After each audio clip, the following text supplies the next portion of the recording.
গাড়ির লোনের টাকা নিয়ে পরিশোধ না হওয়ায় ফাইন্যান্স কোম্পানি গাড়ি নিয়ে গিয়ে চাকাসহ অনেক যন্ত্রাংশ খুলে নেয়। গাড়ির মালিক সম্পূর্ণ ঋণ পরিশোধ করে গাড়িটি ছাড়াতে গিয়ে এই দৃশ্য দেখে হতবাক। জানা গিয়েছে 2 বছর আগে আগরতলার বাদারঘাটের গৌতম মজুমদার নামে এক ব্যক্তি কল্যাণপুরের জিনেতা দেববর্মার কাছ থেকে 3,10,000 টাকার বিনিময়ে TR06A0731 নম্বরের একটি মারুতি গাড়ি ক্রয় করেন। তবে গাড়ি ক্রয় করার সময় জিনেতা দেববর্মা গৌতম মজুমদারকে বলেননি যে গাড়ির লোনের টাকা বাকি রয়েছে। গাড়ি ক্রয় করার পর 1 মাস আগে বাদারঘাট এলাকা থেকে চোলা নামক এক ফাইন্যান্স কোম্পানির লোকেরা গাড়ির লোনের টাকা পরিশোধ না হওয়ায় গাড়িটিকে নিয়ে যায়। তখন গাড়ির মালিক গৌতম মজুমদার ফাইন্যান্স কোম্পানির লোকজনদেরকে জানিয়ে দিয়েছে গাড়ির লোনের টাকা পরিশোধ করে তারা গাড়িটি ফিরিয়ে নিয়ে আসবে।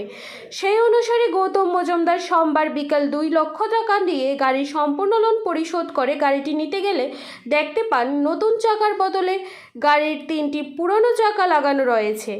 শুধু তাই নয়, গাড়ির ভেতরে থাকা নতুন ব্যাটারি খুলে একটি পুরানো ব্যাটারি লাগিয়ে রেখেছে। এছাড়াও গাড়ির অনেক কিছুই ফাইন্যান্স কোম্পানির লোকজন পরিবর্তন করে ফেলে। বিষয়টি গৌতম মজুমদারের নজরে আসলো। ফাইন্যান্স কোম্পানির লোকজনদেরকে জিজ্ঞাসা করলে তখন তারা জানিয়ে দেয় এই বিষয়ে তারা কিছুই জানেন না।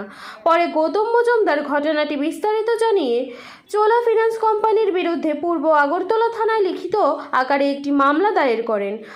সংবাদ মাধ্যমে দ্বারস্থ হয়ে গৌতম মজুমদার ঘটনা বিস্তারিত তুলে ধরে দিয়ে দাবি জানিয়েছেন ওনার গাড়ি থেকে যা কিছু পরিবর্তন করে ফেলেছে ফাইন্যান্স কোম্পানি সেই সবগুলি জিনিস নতুনভাবে যাতে লাগানো হয়, তা না হলে আইন অনুসারে যেন সেই ফাইন্যান্স কোম্পানির বিরুদ্ধে ব্যবস্থা গ্রহণ করে পুলিশ। কী ছিল দাদা ঘটনা?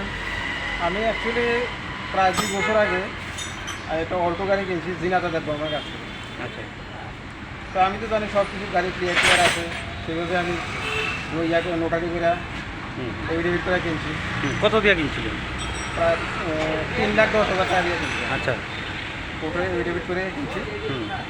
কিন্তু এই কিছুদিন আগে, মাসখানেক আগে, আমার পুরা কোম্পানি যেগুলো ফাইন্যান্স আছে আমার কাছ থেকে জোর করে গাড়িটা নিয়ে গেছে। তারা বলছে এটার মধ্যে ফাইন্যান্সের টাকা বাকি আছে। তাই আমি ঠিক আছে, যদি ফাইন্যান্সের টাকা থাকে আমি যার থেকে কিনছি নলে কথা গিয়ে পুরো টাকা আমি দেবো, আমি গাড়ি তুলে আনি। সেই অনুযায়ী আমার গাড়িটা তারা নিয়েছিল 2/4/2024। তো আজকে আমি টাকা টুকা লইয়া অরিজিনাল মালিক সহ গেছি। আজকে যে পুরা 2 লক্ষ টাকা দিছি দিয়া তারা যে পার্কিং কোম্পানি আছে ওই উষা বাজারে যে গাড়ি যখন হ্যান্ড ওভার নিতে যায় তখন যাই দেখি আমার পুরো গাড়ি অনেক কিছু পাল্টানো, 3টা চাক্কা পুরো চেঞ্জ করে রাখছেন।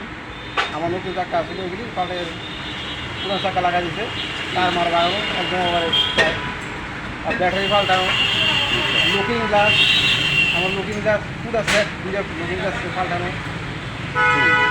এরপরে আমাদের ডিজাইনের সিটের যে ফ্রেম লাগানো আছিল লাঠি চারিদিকে, এই ফ্রেমটিও তারা খুলে দিয়ে গেছে। তারপর জিজ্ঞেস করছেন নি বিষয়টা? হ্যাঁ, তারা জিজ্ঞাসা করছি আমি যে আমরা গাড়ি এমন আনছে না এখন কেন, তো তারা এটা জানে না। তো তারা জানে না আমার থেকে গাড়ি নিচ্ছে না, এমন আমার গাড়ির অবস্থা এমন। এই বিষয়টা হ্যাঁ, তারা আমরা কিছু জানি না। তখন আমি বাদ দিয়ে তারা চোলা কোম্পানির ম্যানেজারের কাছে একটা কমপ্লেন লেটার দিচ্ছি, আর থানার মধ্যেও পূর্ব থানায়ও তারা একটা কমপ্লেন লেটার দিচ্ছি, ইনফর্ম করছি, মামলা করছেন, ব্যবস্থা নেয়। পুলিশের কাছে মামলা করছেন আজকে? তারা বলছি ব্যবস্থা নিতে, পুলিশ টুলিশ প্রয়োজনীয় ব্যবস্থা নেওয়া যেটা সুবিধা হয়, যাতে আমি আমার জিনিসপত্র ফিরে পেতাম পারি। আচ্ছা, কোন থানাতে মামলা করছেন আজকে? পূর্ব থানাতে, আগরতলা পূর্ব থানা। আপনার নাম কি? আমার নাম গৌতম মজুমদার। আচ্ছা, এখন বিষয়টা নিয়ে কী চাইতেছেন আপনি? আমি এটা বিচার চাইতে আছি, কারণ আমার ওই এত টাকার গাড়ি প্রায় 30-35 হাজার টাকার সম্পদ নষ্ট করে চেঞ্জ করে অন্য কিছু দিয়ে দিচ্ছি। আপনার বাড়ি কোন জায়গা? আমার বাড়ি এখন বর্তমানে আমি বাদারঘাটে থাকি, বাদারঘাট বাড়ি করছি।